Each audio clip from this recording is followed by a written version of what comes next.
Hello കൂട്ടുകാരെ, എല്ലാവർക്കും next gen വിസ്ഡത്തിൻ്റെ പുതിയൊരു ക്ലാസ്സിലേക്ക് സ്വാഗതം.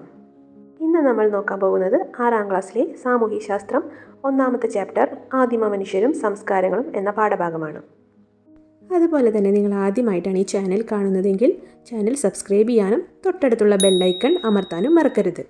എങ്കിൽ മാത്രമാണ് ടീച്ചർ ഇടുന്ന ഓരോ വീഡിയോയും നോട്ടിഫിക്കേഷൻ നിങ്ങൾക്ക് വരികയുള്ളൂ. ഇനി നമുക്ക് പാഠഭാഗത്തേക്ക് കിടക്കാം. ആദിമ മനുഷ്യരും സംസ്കാരങ്ങളും. തന്നിരിക്കുന്ന ചിത്രം നോക്കൂ. നവശിലായുഗത്തിലെ ആദിമ മനുഷ്യരെയാണ് ചിത്രത്തിൽ കാണുന്നത്. അവരെന്താ ചെയ്യുന്നത്? അവർ കൃഷി ചെയ്യുന്നു, മൃഗത്തോൽ കൊണ്ടുള്ള വസ്ത്രങ്ങൾ ധരിക്കുന്നു, കുടിലുകളിൽ താമസിക്കുന്നു. ആടിനെയും കാണാം. ഇതെല്ലാം മനുഷ്യൻ കൃഷിയും മൃഗപരിപാലനവും തുടങ്ങിയ കാലത്തെ സൂചിപ്പിക്കുകയാണ് ചെയ്യുന്നത്.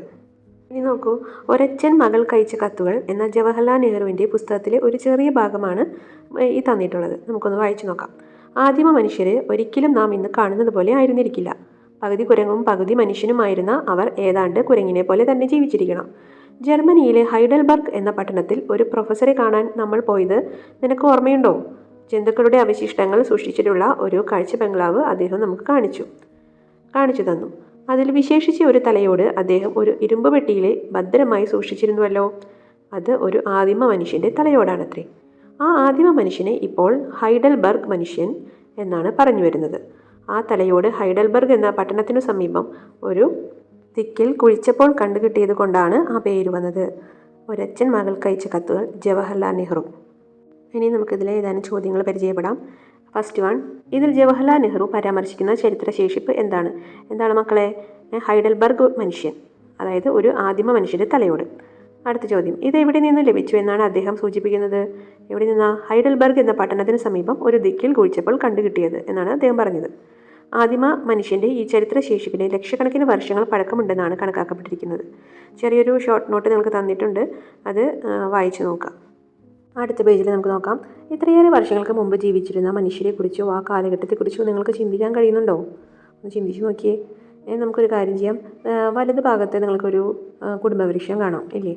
ഇതാര് തയ്യാറാക്കിയതാണെന്നറിയോ? സീനു തൻ്റെ കുടുംബത്തിലെ മുൻ തലമുറകളിലെ അംഗങ്ങളെ ഉൾപ്പെടുത്തി തയ്യാറാക്കിയ കുടുംബവൃക്ഷമാണിത്. ഇതിലേറ്റവും താഴെ നിങ്ങളെ തന്നെ കാണാം. അതിന് മുകളിൽ നിങ്ങൾക്ക് നിങ്ങളുടെ അച്ഛനെയും അമ്മയെയും കാണാം.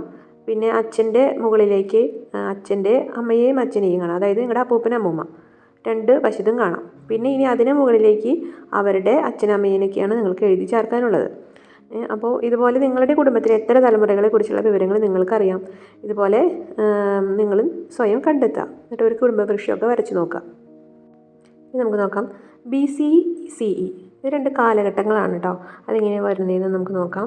കാലഗണന അനുസരിച്ച് ചരിത്രത്തെ രണ്ട് കാലഘട്ടങ്ങളായി വിഭജിച്ചിരിക്കുന്നു. പൊതുവർഷത്തിന് മുൻപും പൊതുവർഷവും, ഇങ്ങനെ രണ്ടെണ്ണമാണ് തിരിച്ചിരിക്കുന്നത്. പൊതുവർഷത്തിന് മുൻപ് എന്നുള്ളതിന് BC എന്നും പൊതുവർഷത്തിന് CE എന്നുമാണ് സൂചിപ്പിക്കുന്നത്.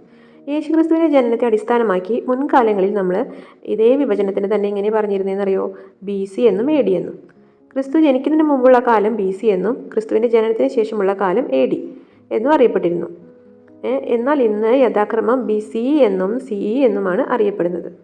ഇതിന് ചെറിയ നോട്ട് നിങ്ങൾക്കുണ്ട്.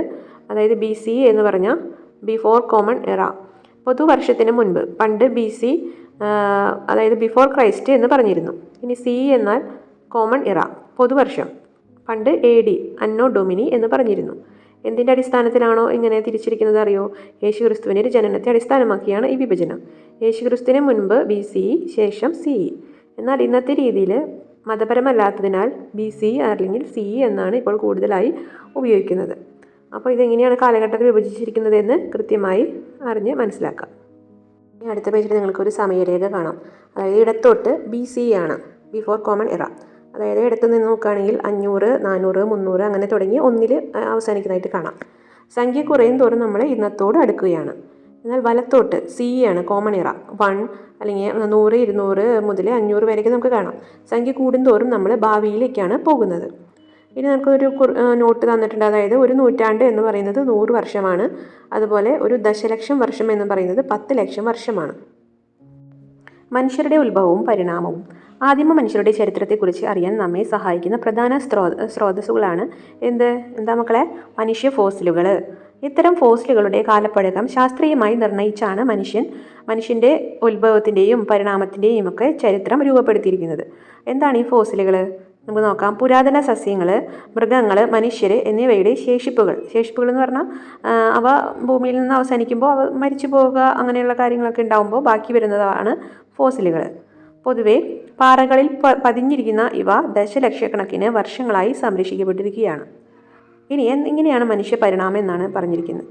മനുഷ്യരുടെ ഉത്ഭവത്തെക്കുറിച്ച് ശാസ്ത്രീയമായൊരു കാഴ്ചപ്പാട് മുന്നോട്ട് വെച്ചത് ചാൾസ് ഡാർവിനാണ്. ആരാണ്? ചാൾസ് ഡാർവിനാണ്.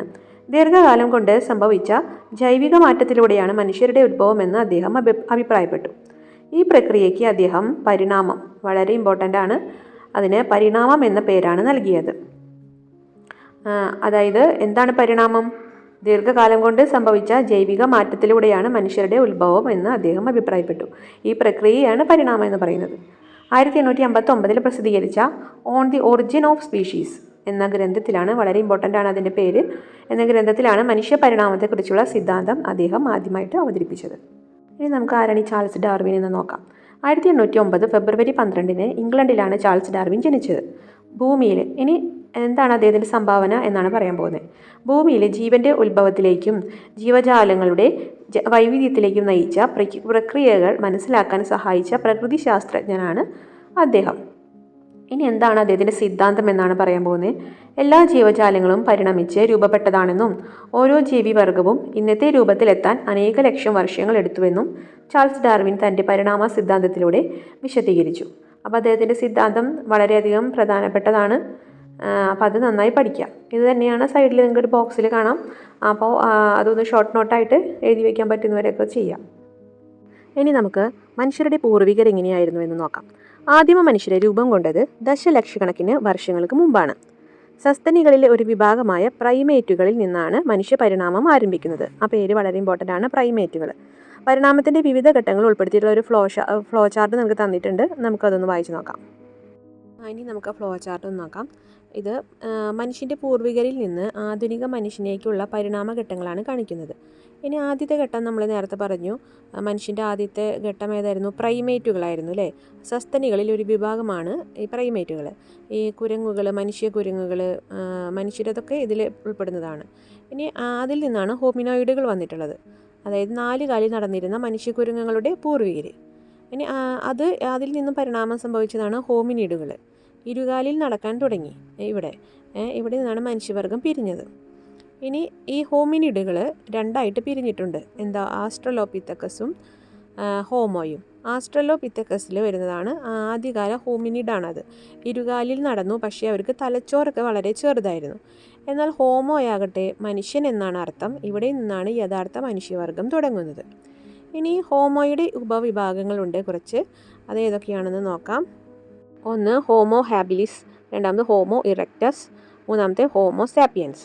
അപ്പോൾ എന്താണ് ഹോമോ ഹാബിലിസ് നോക്കാം. ഉപകരണ നിർമ്മാതാക്കളാണ് അവർ. ആദ്യമായിട്ട് കല്ലുകൊണ്ട് ആയുധങ്ങളൊക്കെ ഉണ്ടാക്കി. ഇനി ഹോമോ ഇറക്റ്റസോ, നിവർന്നു നിൽക്കുന്ന മനുഷ്യനാണ്. തീ ഉപയോഗിക്കാൻ പഠിച്ചു. ആഫ്രിക്കയിൽ നിന്ന് മറ്റിടങ്ങളിലേക്കൊക്കെ അവർ കുടിയേറി. ഇനി ഹോമോ സാപ്പിയൻസ് എന്ന് വെച്ച് കഴിഞ്ഞാൽ ബുദ്ധിയുള്ള മനുഷ്യനാണ്. നമ്മൾ ഉൾപ്പെടുന്ന ആധുനിക മനുഷ്യവർഗമാണത്. ഭാഷ, കല, സംസ്കാരം എന്നിവ ഒക്കെ വികസിപ്പിച്ചു. ഈ ഹോമോയുടെ ഉപവിഭാഗങ്ങളാണ് homo habilis, homo erectus, homo sapiens എന്നിവയെന്ന് ഫ്ലോ ചാർട്ടിൽ നിങ്ങൾ കണ്ടില്ലേ. ഇനി നമ്മൾ ഉൾപ്പെടുന്ന മനുഷ്യവർഗം ഏത് വിഭാഗത്തിലാണെന്നറിയോ? നമ്മൾ ഉൾപ്പെടുന്ന മനുഷ്യവിഭാഗം ഹോമോ സാപ്പിയൻസിലാണ് കേട്ടോ, മറക്കരുത്, വളരെ ഇമ്പോർട്ടൻ്റ് ആണ്. ഇനി മനുഷ്യവികാസത്തിൻ്റെ വിവിധ ഘട്ടങ്ങളെ പറ്റിയാണ് പറയുന്നത്. ആദ്യം മനുഷ്യർ വനാന്തരങ്ങളിലാണ് വസിച്ചിരുന്നത്. കാട്ടിൽ കായ്ക്കനികൾ ശേഖരിച്ച് മൃഗങ്ങളെ വേട്ടയാടി അവയുടെ മാംസം ഭക്ഷണമാക്കിയും അവർ ജീവിച്ചിരുന്നു. ചുറ്റുപാടുകളിൽ നിന്നും ലഭിച്ച പരുക്കൻ കല്ലുകളാണ് അവർ ആയുധങ്ങളാക്കിയിരുന്നത്. ശിലകൾ ആയുധമായി ഉപയോഗിച്ചിരുന്നതിനാൽ ഈ ഘട്ടത്തെ ശിലായുഗം എന്ന് വിളിക്കുന്നു. വളരെ ഇമ്പോർട്ടൻ്റ് ആണ്. ഈ ഘട്ടത്തിൻ്റെ പേരാണ് ശിലായുഗം. ശിലകൾ കൊണ്ട് നിർമ്മിക്കപ്പെട്ട ആയുധങ്ങളിലും ഉപകരണങ്ങളിലും കാലക്രമത്തിലുണ്ടായ പുരോഗതിയെ അടിസ്ഥാനമാക്കി ഈ ശിലായുഗത്തെ നമുക്ക് 3 ഘട്ടങ്ങളായി തിരിക്കാം. താഴെ നോക്കൂ, ആ ചിത്രത്തിൽ കാണാൻ പറ്റും. ശിലായുഗത്തെ പ്രാചീന ശിലായുഗമെന്നും മധ്യശിലായുഗമെന്നും നവീന ശിലായുഗമെന്നും തിരിച്ചിരിക്കുന്നുണ്ട്. അപ്പോൾ ഇനി എന്താണ് ഇതിൻ്റെ ഓരോ പ്രത്യേകത നമുക്ക് അടുത്ത പേജിൽ നമുക്ക് നോക്കാം. നോക്കിയ വിവിധ ശിലായുഗങ്ങളുടെ സവിശേഷതകൾ ശ്രദ്ധിക്കുക. ആദ്യത്തെ നോക്കിയ പ്രാചീന ശിലായുഗമാണ്. അവിടെ നോക്കുമ്പോൾ നിങ്ങൾക്ക് തന്നെ കാണാം കുറേ കല്ലുകളാണുള്ളത് അല്ലേ. അപ്പോൾ ശിലായുഗത്തിലെ ആദ്യഘട്ടമാണിത്. പരുക്കൻ കല്ലുകളാണ് ഉപകരണങ്ങളാക്കിയിരുന്നത്. ശേഖരണവും വേട്ടയാടലും ഒക്കെ ഉപജീവനമാക്കിയിരുന്നവർ. ഈ കല്ലാണ് മെയിൻ ആയുധം. ഇനി മധ്യശിലായുഗത്തിൽ നോക്കിയേ, കുറച്ച് കൂർത്ത കല്ലുകൾ പോലെയൊക്കെ നിങ്ങൾക്ക് കാണാം അല്ലേ. എന്തായാലും തന്നിരിക്കുന്നത് സൂക്ഷ്മശിലാ ഉപകരണങ്ങളാണ് അവർ ഉപയോഗിച്ചിരുന്നത്. ഭക്ഷ്യയോഗ്യമായ പുല്ലിനങ്ങളും മത്സ്യങ്ങളും ഭക്ഷണമാക്കി. മൃഗത്തോലും മരത്തോലും ഇലകളും വസ്ത്രങ്ങളാക്കി. ഇനി നോക്കിയേ, മൂന്നാമത്തെ ചിത്രത്തിൽ നിങ്ങൾക്ക് കുറച്ചും കൂടെ വ്യത്യസ്ത രീതിയിലുള്ള ആയുധങ്ങൾ, ഈ കല്ലുകൊണ്ട് തന്നെ വ്യത്യസ്ത രീതിയിലുള്ള ആയുധങ്ങളെ നിങ്ങൾക്ക് കാണാം. കൂടുതൽ പരിഷ്കരിക്കപ്പെട്ടതും മിനുസമുള്ളതുമായ കല്ലുപകരണങ്ങൾ ഉപയോഗിച്ചു. കൃഷി ആരംഭിച്ചു. അതുപോലെ തന്നെ ചക്രം കണ്ടുപിടിക്കുകയും മൺപാത്ര നിർമ്മാണം ആരംഭിക്കുകയും ചെയ്തു. അപ്പോൾ ഈ 3 ഘട്ടങ്ങളിലും അവർ കല്ല് തന്നെയാണ് ഉപയോഗിച്ചിരുന്നത്. പക്ഷേ ഓരോ ഘട്ടത്തിലും കല്ലുകൾക്കുള്ള രൂപമാറ്റങ്ങൾ വരുത്തി അവസാനം നവീന ശിലായുഗത്തിൽ വന്നപ്പോഴത്തേക്കും ഇപ്പോൾ നമ്മൾ ഉപയോഗിക്കുന്ന കുറച്ചൊക്കെ മഴു അങ്ങനെയുള്ള ഉപകരണങ്ങളുടെയൊക്കെ ആകൃതികളൊക്കെ വന്നു തുടങ്ങി. നിങ്ങൾക്ക് ചിത്രത്തിൽ അത് നോക്കിക്കഴിഞ്ഞാൽ കാണാൻ പറ്റും. ഇനി നമുക്ക് നോക്കാം, എന്താണ് ഭീംബേഡ്ക? ശിലായുഗ മനുഷ്യർ അധിവസിച്ചിരുന്ന ഇന്ത്യയിലെ ഒരു പ്രധാന ഗുഹാ കേന്ദ്രമാണ് മധ്യപ്രദേശിലെ ഭീംബേഡ്ക. അതൊരു ഗുഹയാണ് കേട്ടോ. പ്രാചീന മനുഷ്യരുടെ വിവിധ ജീവിത രീതികളെക്കുറിച്ച് ഇവിടുത്തെ ഗുഹാ ചിത്രങ്ങൾ നമ്മളോട് പറയുന്നു. ആ ഗുഹയിലുള്ളിൽ കുറേ ചിത്രങ്ങളൊക്കെ ഉണ്ട്. അത് കണ്ടു കഴിഞ്ഞാൽ അവരുടെ പണ്ടത്തെ ജീവിത രീതികളൊക്കെ നമുക്ക് വ്യക്തമാവും. അവരുടെ ആശയവിനിമയത്തിൻ്റെ തെളിവുകൾ കൂടിയാണ് ഈ ഗുഹാ ചിത്രങ്ങൾ. കണ്ടോ, നിങ്ങൾക്ക് ചിത്രം നോക്കിയാൽ ഭീംബേഡ്ക കണ്ടോ, ലെഫ്റ്റ് സൈഡിൽ ഒരു ഗുഹ. ഇനി അതിനുള്ളിലുള്ള ഗുഹാ ചിത്രങ്ങളാണ് റൈറ്റ് സൈഡിൽ കൊടുത്തിരിക്കുന്നത്. അതൊക്കെ കാണാം കേട്ടോ. ഇനി നമുക്ക് അടുത്ത പേജിൽ നോക്കാം. ഒരു ആക്ടിവിറ്റിയാണ്, അതായത് പ്രാചീന ശിലായുഗം, മധ്യശിലായുഗം, നവീന ശിലായുഗം എന്നിവയുടെ പ്രത്യേകതകൾ സ്ട്രിപ്പുകളിൽ എഴുതി ഒരു ബൗളിൽ വയ്ക്കുക. വിവിധ ശിലായുഗങ്ങളുടെ പേരുകൾ എഴുതിയ ചാർട്ടുകൾ ക്ലാസ്സിൽ ക്രമീകരിക്കുക. കുട്ടികൾ സ്ട്രിപ്പുകൾ എടുത്ത് ഉചിതമായ രീതിയിൽ ചാർട്ടിലൊട്ടിക്കുക. അത് നിങ്ങൾക്ക് ക്ലാസ്സിൽ നിങ്ങൾക്ക് ടീച്ചറുടെ സഹായത്തോടു കൂടി ചെയ്യാൻ പറ്റുന്ന ആക്ടിവിറ്റിയാണ്. അപ്പോൾ അത് മാക്സിമം ക്ലാസ്സിൽ വെച്ചിട്ട് അത് ചെയ്യാൻ നോക്കുക. ഇനി കൃഷിയുടെ ആരംഭവും സ്ഥിരവാസവും. കൃഷിയുടെ ആരംഭം നവീന ശിലായുഗത്തിലാണെന്ന് നിങ്ങൾ കണ്ടല്ലോ. കൃഷി ചെയ്യാൻ ആരംഭിച്ച മനുഷ്യർക്ക് കൃഷിയിടങ്ങൾക്ക് സമീപത്തായി സ്ഥിരവാസം അനിവാര്യമായി വന്നു. കൃഷി പരിപാലിക്കാനും കൃഷിയിടങ്ങളെ വന്യജീവികളിൽ നിന്ന് സംരക്ഷിക്കാനും മൃഗപരിപാലനത്തിനുമായി അവർ കൃഷിയിടങ്ങൾക്ക് സമീപത്തായി സ്ഥിരവാസം ഉറപ്പിച്ചു. സ്ഥിരവാസം മനുഷ്യരിൽ എന്തൊക്കെ മാറ്റങ്ങൾ ഉണ്ടാക്കിയിട്ടുണ്ടാവാം? ചിത്രത്തിലുള്ള ചാർട്ട് നോക്കി. സ്ഥിരവാസവും മാറ്റങ്ങളും. ആദ്യത്തേതെന്താ? വാസസ്ഥലങ്ങളെ നിർമ്മിച്ചു തുടങ്ങി. പിന്നെന്താ? ജനങ്ങൾ തമ്മിൽ കൂടുതൽ ഇടപഴകാൻ തുടങ്ങുകയും സംഘടിത സാമൂഹിക ജീവിതത്തിന് തുടക്കം കുറിക്കുകയും ചെയ്തു. അടുത്തതായിട്ട് സ്ഥിരവാസ കേന്ദ്രങ്ങൾ ക്രമേണ ഗ്രാമങ്ങളായും നഗരങ്ങളായും വികാസം പ്രാപിച്ചു. അപ്പോൾ ഇന്ന് കാണുന്ന നമ്മുടെ നഗരങ്ങളും ഗ്രാമങ്ങളൊക്കെ ഉണ്ടായത് ഈ നവീന ശിലായുഗത്തിലെ അതിൻ്റെ ഭാഗമായിട്ടാണ്. കണ്ടോ, അതിൽ വാസസ്ഥലങ്ങൾ നിർമ്മിച്ചു. പിന്നെ സാമൂഹിക ജീവിതമൊക്കെ സ്റ്റാർട്ട് ചെയ്തത് ആ കാലഘട്ടത്തിലാണ്. ഇനി ചുവടെയുള്ള ചിത്രം നോക്കൂ. ശിലയിൽ നിന്നും ലോഹത്തിലേക്ക്. നിങ്ങൾക്ക് ഇടത് ഭാഗത്ത് കുറച്ച് ശിലാരൂപങ്ങൾ കാണാം, അല്ലെങ്കിൽ കല്ല് കൊണ്ടുള്ള രൂപങ്ങളൊക്കെ കാണാം, ആയുധങ്ങൾ. വലത് ഭാഗത്ത് നിങ്ങൾക്ക് ലോഹങ്ങളെ കൊണ്ടുള്ള ആയുധങ്ങൾ കാണാം. നോക്കിയേ, മുകളിൽ നൽകിയിരിക്കുന്ന ചിത്രങ്ങൾ നിരീക്ഷിക്കൂ. ഇവ ഏത് വസ്തുക്കൾ കൊണ്ടാണ് നിർമ്മിച്ചിരിക്കുന്നത്? നമ്മളിപ്പോൾ തന്നെ പറഞ്ഞു. ആദ്യത്തേത് കല്ലുകൊണ്ട് അല്ലെങ്കിൽ ശിലകൾ കൊണ്ട്. രണ്ടാമത്തേത് ലോഹം കൊണ്ട്. ഈ ചെമ്പ്, വെങ്കലം അങ്ങനെയുള്ള ലോഹങ്ങളെ കൊണ്ടാണ് രണ്ടാമത്തെ ആയുധങ്ങൾ ഉണ്ടാക്കിയിരിക്കുന്നത്. അതിന് നോക്കിയേ, അടുത്ത പേജിൽ നമുക്ക് കാണാം. മനുഷ്യർ ആദ്യം ഉപയോഗിച്ച ലോഹം ഏതാണെന്ന് നിങ്ങൾക്കറിയോ? ഏതായിരിക്കാം? ചെമ്പായിരിക്കാം അല്ലേ? മനുഷ്യർ ആദ്യം ഉപയോഗിച്ച ലോഹം ചെമ്പാണ്. ലോഹങ്ങൾ കൊണ്ട് ആയുധങ്ങളും ഉപകരണങ്ങളും നിർമ്മിച്ച് ഉപയോഗിച്ചിരുന്ന കാലഘട്ടത്തെ ലോഹയുഗം എന്നാണ് വിളിക്കുന്നത്. എന്താണ് വിളിക്കുന്നത്? ലോഹയുഗം. മണ്ണ് ഉഴുതുമറിക്കാനും മരങ്ങൾ മുറിക്കാനും ഒക്കെയുള്ള കാഠിന്യവും ഉറപ്പും ചെമ്പിന് കുറവാണ്. അതിനാൽ ചെമ്പും ഈയവും കൂട്ടിച്ചേർത്ത് കാഠിന്യവും ഉറപ്പുമുള്ള പുതിയൊരു ലോഹം നിർമ്മിച്ചു. അതിൻ്റെ പേരാണ് വെങ്കലം. വെങ്കലം കൊണ്ടുള്ള ആയുധങ്ങളും ഉപകരണങ്ങളും ഉപയോഗിച്ചിരുന്ന കാലഘട്ടം വെങ്കലയുഗം എന്നറിയപ്പെടുന്നു. അപ്പോൾ നിങ്ങളോട് ചോദ്യം പ്രതീക്ഷിക്കുക, നിങ്ങൾക്ക് എന്താണ് വെങ്കലയുഗം എന്ന്. അപ്പോൾ എഴുതുക, കൂടുതൽ ഉറപ്പും ഇതൊക്കെ കിട്ടാൻ വേണ്ടിയിട്ട് ചെമ്പും ഈയവും കൂട്ടിച്ചേർത്ത് കാഠിന്യം ഉറപ്പുമുള്ള വെങ്കലം എന്ന ലോഹസങ്കരം അവർ നിർമ്മിച്ചു. ഇതുപയോഗിച്ച് ആയുധങ്ങളും ഉപകരണങ്ങളും ഉപയോഗിച്ചിരുന്ന കാലഘട്ടത്തെയാണ് വെങ്കലയുഗം എന്ന് അറിയപ്പെടുന്നത്. ഇനി വെങ്കലം കൊണ്ടുള്ള ഉപകരണങ്ങൾ ഉപയോഗിക്കാൻ ആരംഭിച്ചതോടെ മനുഷ്യജീവിതത്തിൽ കാതലായ മാറ്റങ്ങളുണ്ടായി. അവ എന്തൊക്കെയാണെന്ന് നോക്കാം. വെങ്കലത്തിൻ്റെ ഉപയോഗം മനുഷ്യജീവിതത്തിലുണ്ടായ മാറ്റങ്ങൾ എന്തൊക്കെയാ? വെങ്കലം കൊണ്ടുള്ള ഉപകരണങ്ങൾ കൃഷിയിടങ്ങൾ വ്യാപിപ്പിക്കുന്നതിന് സഹായമായി. രണ്ടാമതായി, കൃഷിയിടങ്ങളുടെ വ്യാപനം കാർഷികോൽപ്പന്ന വർധനവിന് കാരണമായി. മൂന്നാമത്തെ, കാർഷികോൽപാദന വർധനവ് ഉൽപ്പന്നങ്ങളുടെ കൈമാറ്റത്തിനും കൈമാറ്റ കേന്ദ്രങ്ങളുടെ വികാസനത്തിനും വഴിയൊരുക്കി. നാലാമതായി, കൈമാറ്റ കേന്ദ്രങ്ങൾ പിൽക്കാലത്ത് പട്ടണങ്ങളായും നഗരങ്ങളായും രൂപാന്തരപ്പെട്ടു. ഇനി നിങ്ങളോട് പറഞ്ഞിരിക്കുന്നത് ശിലായുഗത്തിലെയും വെങ്കലയുഗത്തിലെയും മനുഷ്യയുഗത്തിൻ്റെ സവിശേഷതകൾ താരതമ്യം ചെയ്ത് കുറിപ്പ് തയ്യാറാക്കാനാണ്. നമുക്ക് നോക്കാം. ശിലായുഗം, വെങ്കലയുഗം. ശിലായുഗത്തിൽ കല്ലുകൊണ്ടുള്ള ആയുധങ്ങളാണ് ഉപയോഗിച്ചിരുന്നത്. കൃഷി ആരംഭിച്ചു. മൺപാത്ര നിർമ്മാണം ആരംഭിച്ചു. വസ്ത്രധാരണത്തിനായി മൃഗങ്ങളുടെ തോൽ, മരത്തൊലി, ഇലകൾ എന്നിവ ഉപയോഗിച്ചു.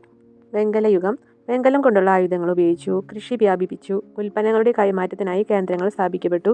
ലോഹങ്ങൾ ഉപയോഗിച്ച് ആഭരണങ്ങൾ നിർമ്മിച്ചു. എൻ്റെ എല്ലാ കൂട്ടുകാർക്കും ഇന്നത്തെ ക്ലാസ് മനസ്സിലായി എന്ന് കരുതുന്നു. ക്ലാസ്സിനെ പറ്റിയുള്ള നിങ്ങളുടെ അഭിപ്രായങ്ങൾ കമൻറ്റിലൂടെ അറിയിക്കണേ. പുതിയൊരു ക്ലാസ്സുമായി നമുക്ക് അടുത്ത വീഡിയോയിൽ കാണാം.